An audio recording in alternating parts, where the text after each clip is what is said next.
Hello বন্ধুরা, welcome to Sharmi's blogs. আরও একটি নতুন ব্লগ নিয়ে চলে এসেছি। সকলকে জানাই শুভ শারদীয়ার প্রীতি ও শুভেচ্ছা। তো আমি হাজব্যান্ড আর মেয়ে সেজেগুজে একটু বেরিয়েছিলাম।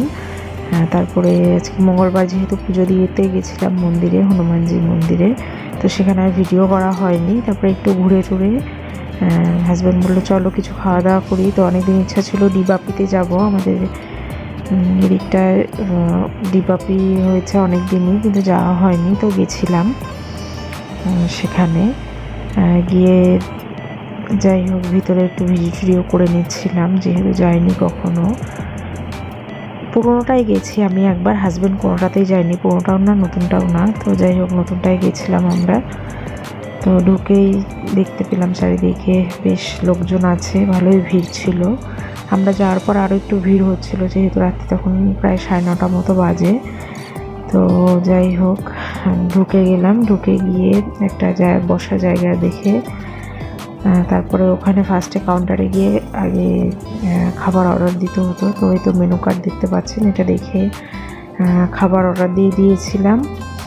তারপরে পেমেন্ট করে আমরা সব কিছু ভিডিও হচ্ছিলো, যে দেখতে পাচ্ছেন বড় বড় হাঁড়ি বিরিয়ানি।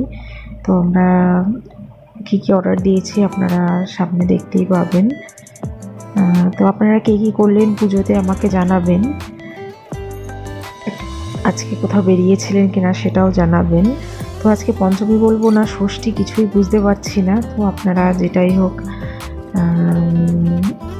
দেখে নিয়ে বলবেন। তো তিথি অনুযায়ী ষষ্ঠী পড়ে গেছে, আবার আজকে পঞ্চমীও, বুঝতে পারছি না কি করব। যাই হোক তারপরে অর্ডার দিয়ে খাবার দাবার যে ভেতরে ঢুকে বসেছিলাম, বাচ্চা নিয়ে সেহেতু একটু সোফায় বসেছিলাম।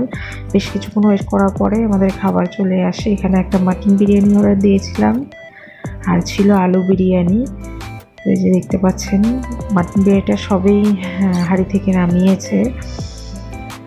প্রচণ্ড গরম ছিল, অনেক বড় একটা মাটনের পিস ছিল, আপনাদের দেখানোর চেষ্টা করছিলাম। পুরো পেঁয়াজি পিস ছিল, আর সাথে দিয়ে দিয়েছিল স্যালাড, আর যে পুদিনার যে সসটা দেয় ওটা খুবই টেস্টি ছিল।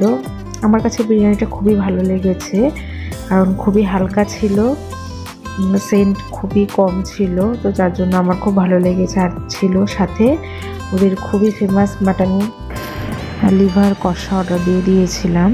তো এটা খেতে খুবই টেস্টি ছিল। এই যে দেখতে পাচ্ছেন এটা হাফ ছিল, তো আমাদের দুজনের জন্য একদম ঠিকঠাক ছিল। তারপরেও আমরা পুরোটা খেতে পারিনি। এরা এক্সট্রা রাইসও দেবে, স্যালাড দেবে, আবার চাইলে আবার এক্সট্রা আলুও দেবে। তো যাই হোক আমরা যেটুকু খেতে পারিনি নিয়ে চলে এসেছিলাম বাড়িতে। তারপরে আসার পথে আমাদের ওখানে আর একটা ক্লাবে গেছিলাম, ওখানে একটা পার্ক আছে। তো মেয়ে একটু ঘুরে বেড়াচ্ছিলো পার্কে, যে ঘোড়ায় মেয়েকে চড়াচ্ছিলাম। তারপরে ওখানকার ঠাকুরটা দেখলাম কেমন হয়েছে, ঠাকুরটা খুবই সুন্দর হয়েছে। তো সেটা দেখে নিয়ে বাড়িতে এসে তারপরে আমাদের বাড়ির পাশে যে ক্লাব আছে, যেখানে আমাদের মেন পুজো, সেখানে গেছিলাম। এই যে এখানে ঠাকুরটা খুবই সুন্দর হয়েছে, এই যে আমাদের পাড়ার ঠাকুর।